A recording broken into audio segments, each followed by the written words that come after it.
হার্টের রোগীদের আমরা একটি টেস্ট করাই ইকো, এবং আমরা যখন ইকো করে বলি যে আপনার ইকো ভালো আছে, তখন তিনি একটি মেসেজ পান যে আমি ভালো আছি, আমার হার্ট ভালো আছে। এটি অনেক সময় সঠিক, কিন্তু কিছু কিছু রোগীর ক্ষেত্রে ইকো ভালো থাকা সত্ত্বেও তার কিন্তু হার্টের সমস্যা থাকতে পারে। যেমন তার ইকো ভালো আছে, ইজেকশন ফ্র্যাকশন 65%, এভরিথিং ওকে, সব নর্মাল, কিন্তু তার হার্টে 2-3টা ব্লক থাকতে পারে, অথবা তার হার্ট ফেলিউর থাকতে পারে।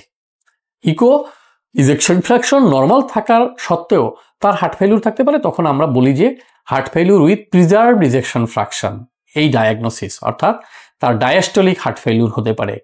তো এখানে পেশেন্টের কন্ডিশন, কনটেক্সট, তার সিমটমস, এগুলো বিবেচনায় নিয়ে আসলে সামগ্রিকভাবে ডায়াগনোসিস করা হয়। সুতরাং ইকো নর্মাল থাকলে আপনি কিন্তু চোখ বন্ধ করে আবার বাড়ি চলে যেতে পারবেন না। আপনার ডক্টরের ওপিনিয়নটা এখানে প্রয়োজন হবে যে আমি কি আসলেই ভালো আছি, না আবার আমার অন্য কোনো সমস্যা থাকতে পারে। তাহলে তিনি সেইভাবে আবার পরবর্তী অ্যাসেসমেন্টে চলে যাবেন।